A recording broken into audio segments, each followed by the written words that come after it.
Assalamualaikum warahmatullahi wabarakatuh. Perkenalkan, nama saya Jaladri Fadil Ramadan, NIM 210102038 dari Prodi Teknologi Rekayasa Perangkat Lunak Angkatan 21. Di sini saya akan membahas pengaruh pola hubungan pengembangan pada evolusi perangkat lunak. Untuk yang pertama, studi kasus. Penelitian ini berfokus pada pengaruh pola hubungan sosial antar pengembang terhadap evolusi perangkat lunak. Data dikumpulkan dari log aktivitas pengembangan perangkat lunak yang mencatat interaksi dalam repositori perangkat lunak. Teknik proses mining dan social network analysis atau disebut SNA digunakan untuk menganalisis pola hubungan seperti delegasi tugas, handover of work, dan kerjasama working together. Perencanaan evolusi. Dalam perencanaan evolusi sistem, langkah-langkah yang dapat diambil meliputi: yang pertama, penggunaan teknik proses mining, yaitu ekstraksi data dari repositori perangkat lunak seperti sistem kontrol versi dan pelacak bug untuk mendapatkan pola interaksi antar pengembang. Yang kedua, analisis jejaring sosial atau SNA, menggunakan metrik seperti degree centrality, bitwiness, dan closeness untuk memahami peran individu dalam jaringan dan bagaimana hal ini mempengaruhi evolusi perangkat lunak. Yang ketiga, pengukuran keterpusatan, yaitu menilai keterlibatan pengembang berdasarkan jumlah koneksi dan kontribusinya dalam komunitas. Untuk yang keempat, penerapan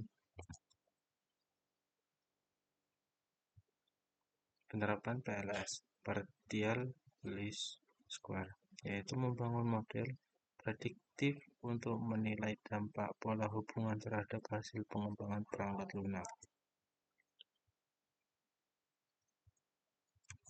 Untuk desain ulang sistem harus mencakup langkah-langkah berikut. Ke-1, analisis pola interaksi. Menilai metrik seperti handover of work dan working together untuk menentukan area yang membutuhkan peningkatan. Yang kedua, memanfaatkan repositori data, yaitu menggunakan data histori dari repositori perangkat lunak untuk memetakan aktivitas pengembang dan menyusun strategi peningkatan. Yang ketiga, meningkatkan kolaborasi tim, mengimplementasikan alat dan praktik yang memfasilitasi komunikasi yang baik di antara pengembang. Yang keempat, fokus pada kebutuhan pengguna, memastikan pengembangan dan peningkatan fitur memenuhi kebutuhan pengguna melalui evaluasi umpan balik. Penerapan strategi ini akan membantu dalam mengelola evolusi sistem yang berkelanjutan dan perancangan ulang yang lebih efektif untuk meningkatkan kualitas perangkat lunak. Implementasi dan pengembangan fitur baru. Implementasi dan pengembangan fitur baru memainkan peran penting dalam evolusi perangkat lunak. Berikut adalah beberapa langkah yang diusulkan. Yang pertama, identifikasi kebutuhan pengguna. Lakukan survei pengguna dan menganalisis umpan balik untuk menentukan fitur-fitur baru yang diinginkan. Hasil ini menjadi dasar bagi roadmap pengembangan. Yang kedua, pengembangan berbasis iterasi, yaitu menggunakan pendekatan pengembangan iteratif seperti Agile untuk memecah fitur baru menjadi bagian-bagian kecil yang dapat diselesaikan dan diuji dalam siklus pendek. Hal ini memungkinkan pengembang untuk cepat merespon perubahan kebutuhan. Yang ketiga, penggunaan teknologi modern, yaitu menginteraksikan teknologi terbaru untuk meningkatkan kinerja dan keamanan fitur, misalnya penggunaan framework modern atau API yang lebih efisien. Yang keempat, uji coba fitur, menerapkan pengujian menyeluruh termasuk unit test, integration test, dan user acceptance testing atau UAT untuk memastikan fitur berfungsi dengan baik sebelum rilis. Untuk yang terakhir, monitoring dan pemeliharaan. Setelah fitur dirilis, monitoring dilakukan untuk mengidentifikasi dan memperbaiki masalah yang mungkin timbul, serta mengumpulkan data penggunaan untuk evaluasi lebih lanjut. Untuk selanjutnya, pemeliharaan dan pembaruan sistem. Langkah-langkah yang diusulkan: 1.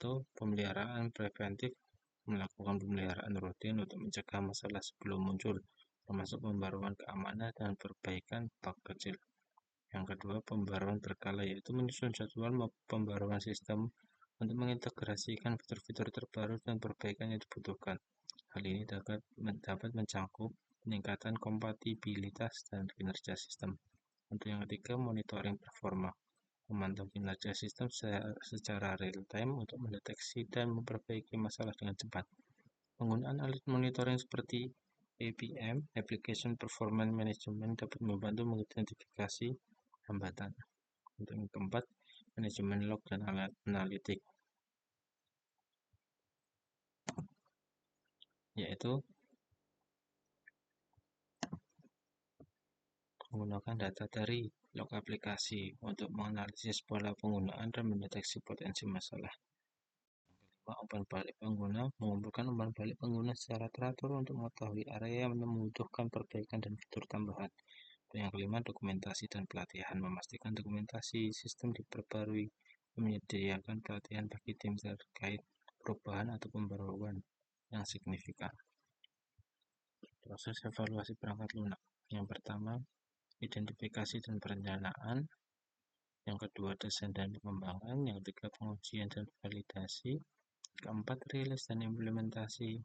Kelima, monitoring pasca rilis. Keenam, pemeliharaan berkelanjutan.